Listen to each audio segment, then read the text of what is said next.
L'actualité de la métropole lilloise en ce mercredi 28 novembre. Dans ce flash, suivi des prévisions météo, la tendance près de chez vous de ces prochaines heures. Merci de nous rejoindre. Comme Paris, la ville de Lille a décidé de mieux encadrer la législation autour des logements Airbnb.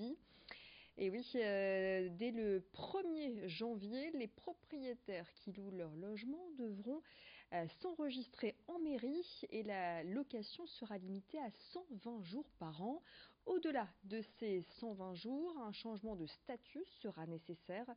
Le changement devra donc se faire auprès de la mairie. Le logement devra être considéré comme un local de location meublée professionnelle. Pour bien comprendre, Estelle Rodès est en charge de la politique du logement à la ville de Lille et elle nous en dit un peu plus sur cette législation à Lille concernant les locations Airbnb.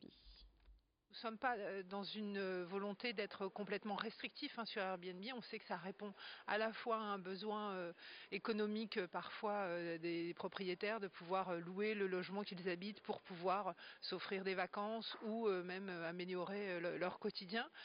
Mais au-delà de 120 nuits, on est dans un autre type de location. Ça n'est plus de la location de son logement principal pour améliorer son quotidien, mais plutôt pour nous une véritable recherche de rentabilité locative. Et donc on est sur un changement d'usage, donc avec un règlement défini en fonction des zones où on habite.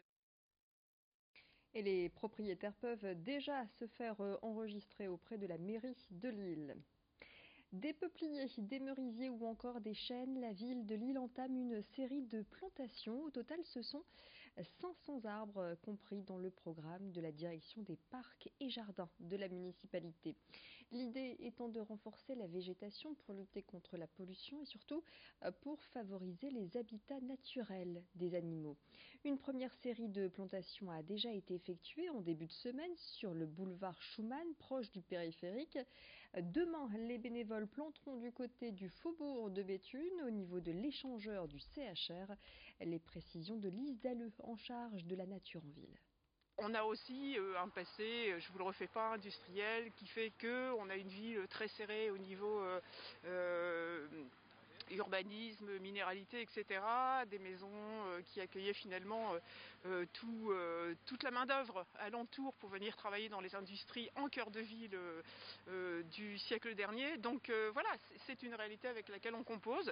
Mais aujourd'hui, vraiment, la volonté, c'est de replanter des arbres, c'est de recréer du maillage d'espaces verts pour créer des corridors de biodiversité, mais aussi la possibilité aux gens de déambuler d'un espace à l'autre, de pouvoir l'été traverser la ville dans des rues arborées. Donc voilà. Et ce sont des bénévoles qui participent à ce programme. Jean est l'un d'entre eux. Xavier Silly l'a rencontré. Ça va oxygéner l'atmosphère et puis ça va faire un îlot de nature, quoi. C'est tellement rare au jour d'aujourd'hui, on est encadré de béton, de macadam. Puis les gens vont pouvoir venir prendre un peu de repos avec un banc, tout ça, à l'ombre des arbres. Puis personnellement, ça va me...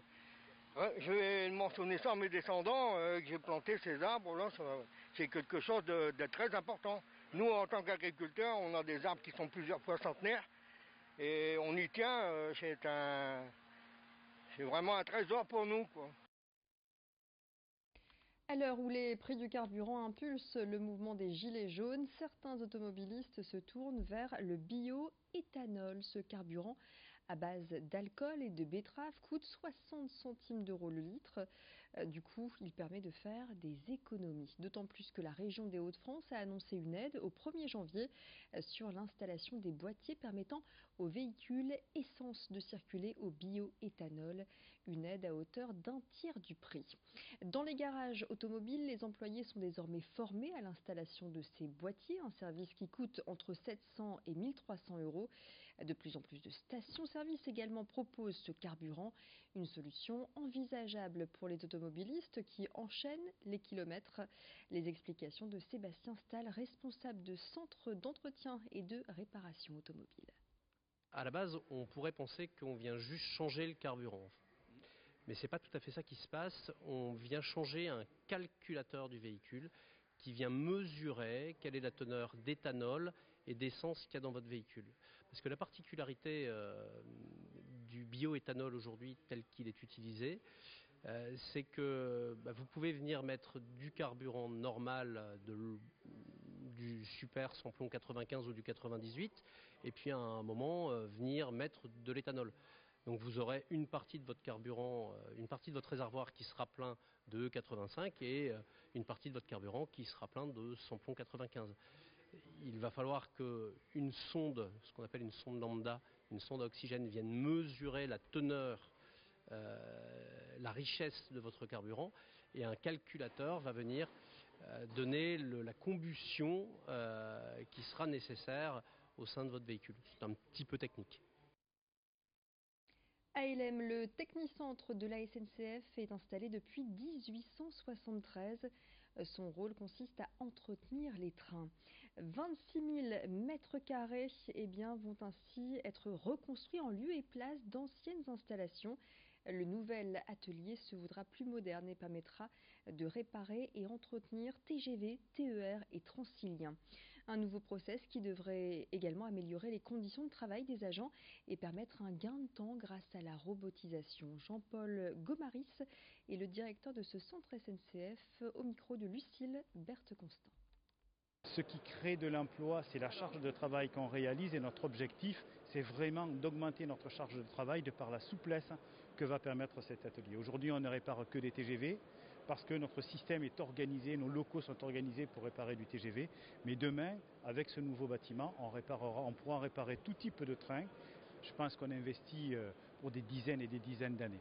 Et puis vous avez vu l'ambiance de travail, vous avez vu l'implication des collaborateurs et leurs compétences unanimement reconnues.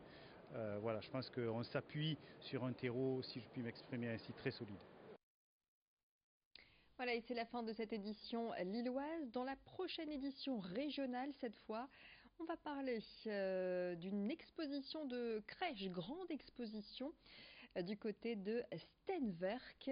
Et puis on va poursuivre notre tour d'horizon des marchés de Noël de la région après Lille. Hier, place au marché de Noël de Saint-Omer. Restez avec nous, l'info continue.